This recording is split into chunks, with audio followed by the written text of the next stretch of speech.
Good morning, everybody. Well, good morning to me anyway, because I'm in Australia right now and it's morning. You remember Australia, right? The country and the continent? Yeah, I'm sure you can wrap your head around that. Anyway, today we are doing how to build the best possible beast snagger list out there.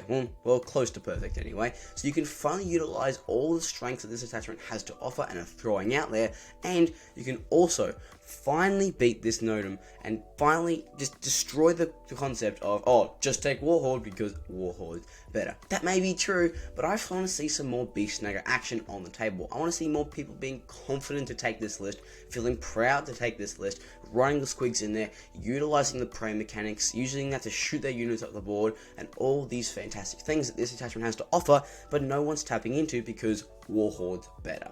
Now, I understand that there are plenty of people who would rather take Bully Boys, Green Tide, and Warhorde, but this is my personally favorite list, and I think it's one of the ones that are more, down there in terms of taken competitiveness and overall just general theme and pressure in the game. So I want to show you guys today how you can build, well, my favorite list, obviously, and I'm going to expand upon my list, which actually has won me a couple of games, less games than I would have liked, but I still have a good overall experience with this list, and I'm going to tell you how you build this to an effective manner, and how we can utilize all of the Beast Snagger's strengths to finally push them into the light, and have them representing for the Orcs and for the Squigs. So, let's not waste any more time, and jump straight into it with, first of all, explain what the frick Beast Snaggers are.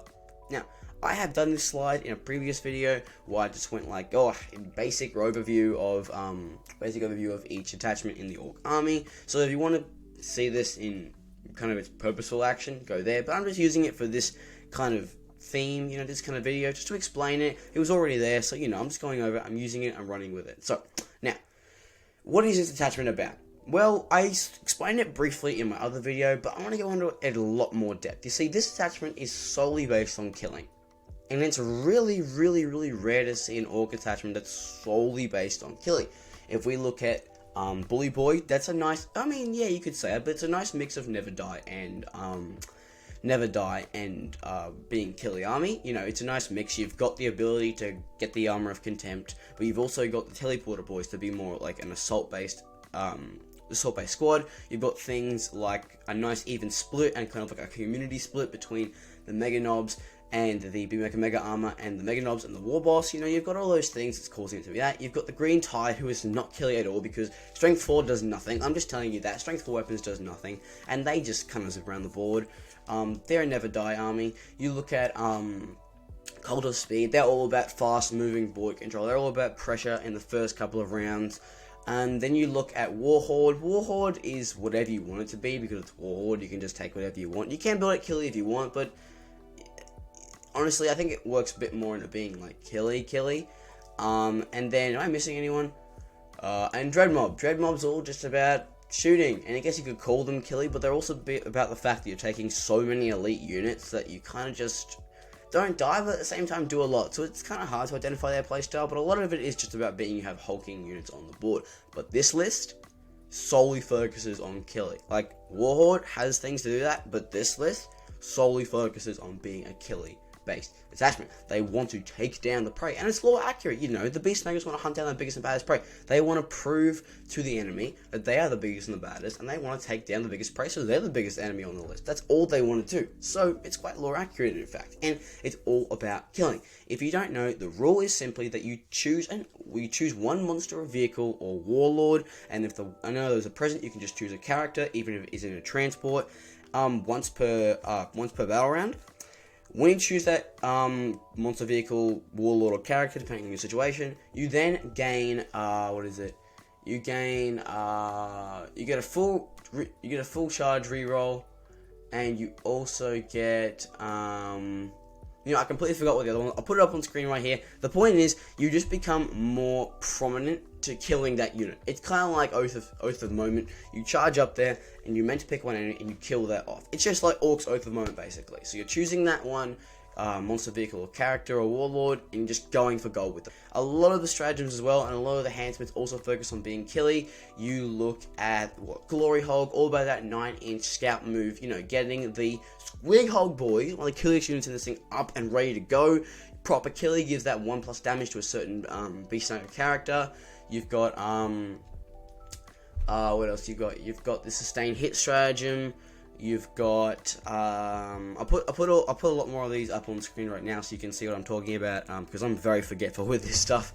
What else do you got? You got the you got proper killy. Honestly, I forgot. But a lot of these orientate towards either making them more killy or preparing them to make them more killy. Example, Glory Hog, having them up there ready to go.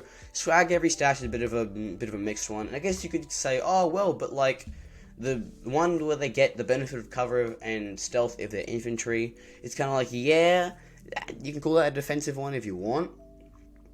But honestly, you're not really getting much out of that. Sure, you might save a couple of boys, but it's not necessarily anything serious. So this detachment wants you to kill. It wants you to be killy. It wants you to have that killy potential. So be ready for that. You need to be understanding that this is an aggressive base list, and with an aggressive list actually comes some skill.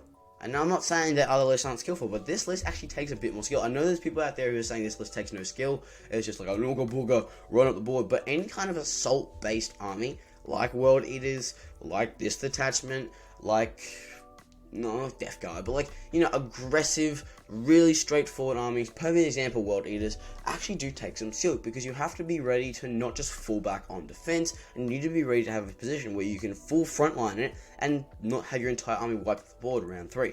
So, it does take some skill, but it is a very fun army to play, and I love it. So basically, the whole idea of it, super killy, Oath of Moment orcs, running up the board with high elite units, getting up there and just trying to not die as you push up, and having some skill not to fall back on defensive movements. As you can see now, you understand why it's just basically the predecessor to War Tribe. Oh, is it called War Tribe? Warhorde? Let's say Warhorde, because a lot of their stratagems and enhancements basically solely based off the purpose of worse than Warhorde. I understand why, but I'm here to basically break that notion and keep on going. Now, the list general themes. What are you taking the themes? Now, originally I put Beast Boss, Beast Snagger Boys, and Squiggle Boys, but I'm going to expand off that a bit more. So, Beast Boss and Beast Snagger Boys and Squiggle Boys, these are your main processor of the list, because obviously this is the Beast Snagger list only. If they have the Beast Snagger keyword, they benefit from everything. If they don't, they benefit from absolutely nada. So you have to be careful which units you're taking, and you can't just flood the board with lots of units that benefit the other units. You have to keep it strong with Beast Snagger units. Now, all these are the main powerhouses to the list, but I would also say that your list general themes, especially in this list, is going to be heavily focused on Storm Boys, and that's your MSU unit. In this list, I would say probably other units as well. Definitely, 100%. Other detachments take Storm Boys, but this list, I would say, takes them a lot. I have 3 squads of 5 Storm Boys solely because they're so helpful in this attachment. They just take up space that other units can't.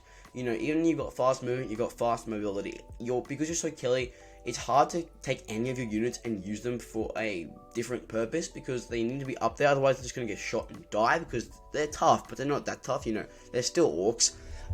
They're tough, yeah, but you know what I'm talking about. Like, it's hard to get them up the board and have them do something else besides killing, because it's the whole purpose. So having tons of Storm Boys, having tons of Gretchen, like only 2 squads, you're not going 3 squads, but like, it's awesome. I think it actually really plays a heavy part in this list. So basically add on this to Storm Boys. Maybe not Gretchen, you might have to take Gretchen. Obviously you take Gretchen in most lists, but like Storm Boys in this list, I think max squad of Storm Boys are very, very essential. So that's basically intro. I'm not going to go to the list for you because, you know, I've already explained that before, but like, the whole idea of this list is that it's killy, and you need aggression when playing this list, and if you don't have aggression, it's quite hard to play this list. You can't just fall back, like I said before, on defensive, on strats, on stuff. It's all about the assault-based thing. One of their stratagems, literally, you pick your unit up and put them back in strategic reserve.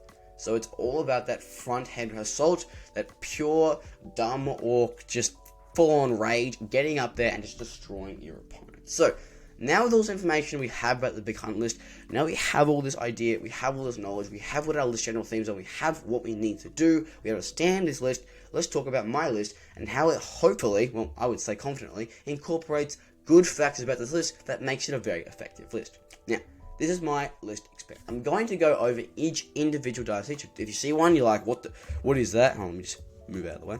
If you see one, it's like, what is that? Like, what are you talking about? Why do you have that? Don't worry. I'm explaining everything. So first one, Gazgol. Thraka? He's not Beast Sniper. Why is he in your list? What is he doing there? What have you done? Well, don't worry. Let me explain right here. You see, Ghazghkull Thraka right now is just... honestly say he's just so good. With the buff, with him getting that strike and sweep ability, with him buffing the Mega Knobs now to having critical hits on 5s and not 6s, as well as a -1 to wound and -1 to hit, he's become a beast, and most lists are taking him pretty confidently, except for lists that don't incorporate him effectively, like Cult of Speed and maybe Dread Mob. But you know, the four ones that incorporate mainly infantry-based units like Warhorde, Beast Snagger Boys, Green Tide, and Bully Boys, especially Bully Boys, Ghazghkull is permanent. Ghazghkull is good. Ghazghkull is back to being the biggest and baddest and can basically be taken in any list, even if it's not, like I said before, confidently. And the reason he works so well here is because I'll give you one simple clue. Lethal hits. Ghazghkull provides lethal hits to all units within a 12-inch radius of Makari, one on the war turn of your go. And that's what makes him so effective in this list. He literally makes everything more better at their purpose. He literally gives them the ability to be better at killing with lethal hits. And I understand you don't have to take him, but you're stuck between that or more Gretchen. And maybe like one more truck for me personally. So I would much rather take Ghazghkull and a full Mega Knob squad and go full out assault with them than take another Squeak squad, because Mega Knobs are busted right now. That 4-up Feel No Pain, it brings a massive tank in the war phase for me. Takes pressure off my other units, makes them more killy, and I think honestly having a small account, things like Squiggle Boys and more Beast Snagger Boys, allows me to kind of like, you know, not pack them in, but spread them out, but in a way that allows me to effectively use Ghazghkull's ability to a max effect. So Ghazghkull, solely meant for being a killy based unit. I love him, he's awesome. So Ghazghkull, honestly, great point filler as well if you don't want to buy a whole more units if you already have them, and yeah, awesome. Snakerot, I'm not going to go much on him. Finally has Infiltrator, he's amazing, great at scoring, blocking enemy infiltrators, blocking enemy scouts. If he had scout as well, he'd be absolutely busted and broken. But like, Snickrot is awesome, he's our best like infiltrator right now, and we just love him. Now, characters. 3 ex-beast bosses, 1 with proper killy and 1 with scrag every stash. Beast bosses are awesome because they lead the Beast Snagger Boys, and with 1 with proper killy, that's giving him 3 damage. These guys are my main damage dealers. They're raging up the board. I can hold so much pressure with 3 squads of them. It's so easy to effectively play with them. Having them in the board, having them effectively, you have no idea how much pressure they bring and how effective they are when it comes to this general theme. Now, Beast Boss on Squigosaur with Glory Hog, their whole purpose is to lead the Squiggle Boys, make them more effective. Glory Hog gives me that 9-inch scout, makes them up the board, gives them strength. Honestly, having that pre-positioning makes it so much easier for me to move them in a way that allows me to just push forward, and gives me a better chance to go on the point and just absolutely tear through them with that. So Glory Hog is always essential on Beast Boss and Squigosaur. Other data sheets, 3x Beast Snagger Boys, because obviously they're my main damage dealers. They're up in the board, they're doing damage, they're just absolutely shredding through things. They're awesome, I love them, and honestly they're doing your most damage for you. And with the whole thing being against, you know, monsters and vehicles, you get a hit reroll. Having that prey unit to catapult them up with that charge reroll can be absolutely effective. And Beast and Ghazghkull giving them lethal hits is always nice overall. 1-8 squad of Squiggle Boys, because Squiggle Boys, honestly, you might be wondering why I'm not taking 3 max or 2 max, because they're just too expensive. At this point, Squiggle Boys are just too expensive.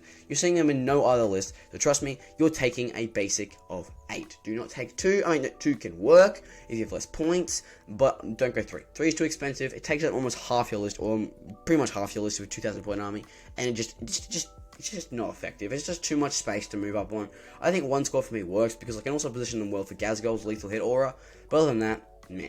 1 squad of Mega Knobs for Ghazghkull, like I said, explained before. Mega Knobs are busted and broken. They're up there, they're doing damage. They're effective. I honestly think they're awesome, and I wouldn't have them without them. Mega Knobs just make this list work because it brings a massive tank, which I don't really have in this army because Mozrok not a tank anymore. So it's awesome, and I think these guys work really, really well to bring that damage and kind of baiting out my enemy to shoot the wrong unit, so I can move up and shred them off with Beast Boss and Squiggle Boys. Next one, Storm Boys. Storm Boys always work because they're an effective scoring unit. Deep strike in, They have that ability to be a skirmish unit with, if I have all of them with power claws, which I do. I've built them in a cool custom way, so if you want to see how I built them, you go check out my video where I basically explain my army in a creative and hobby explain, but that's besides the point. Stormboys are all about that scoring. This ability gives me so much movement and so much kind of freedom not to have to pressure my units to be in a position that needs them to score. They can be in a position where they just want to be, and Gretchen Stormboys can come in, score, and then hopefully be a skirmish unit if I need them to be. Or they can just die. Either way, I don't really mind, because they've done their purpose, they're effective. 2x are Gretchen squads, because Gretchen are awesome. They score OC now, but only if they're not battle shocked. That's also been changed. They're awesome. Having the ability to gain OC would honestly even beg me in this list sometimes take tactical and get behind enemy line, take fixed and actually do behind enemy lines and bring it down, because, well, I can actually do that quite effectively. But with bring it down actually changing to a unit and not the model now, it's kind of annoying. The last one's going to be trucks. Trucks are amazing because they catapult your units up there. They're so much better than kill rigs. I understand people want to take kill rigs, people want to take gargantuan squiggers in this list, but you can't. Kill rigs and hunter rigs, they're just too big. They take up too much space. It's ineffective. They move less. They will move less or equal to a truck, and truck heals itself. It's so effective. It's a cheap scoring unit if you want to move it around, and honestly, it's amazing. Because kill rigs just block the heck out of you because they're vehicles, so just nah. That's the list. That's the entire that's basically it. So if you're curious, and want me to expand even more onto a single list, I can happy to do that. Happy to go over these individual units, like one by one, step incline. But what you want to look for in a confident Beastmaker list or the hunt list is my unit effectively being killy? Is my unit effectively positioning their way to be more killy? And can I successfully have a assault based war with all the units? Have my list. If you tick all those boxes, I would personally say you have a fantastic to hunt list, and you should keep on rolling with it. But that's going to be the entire video today. Once again, if you want me to explain these units more, I can easily do individual videos on them and go fully in depth if you like. But that's going to be the video today. Hope you enjoyed it, and catch you in the next one.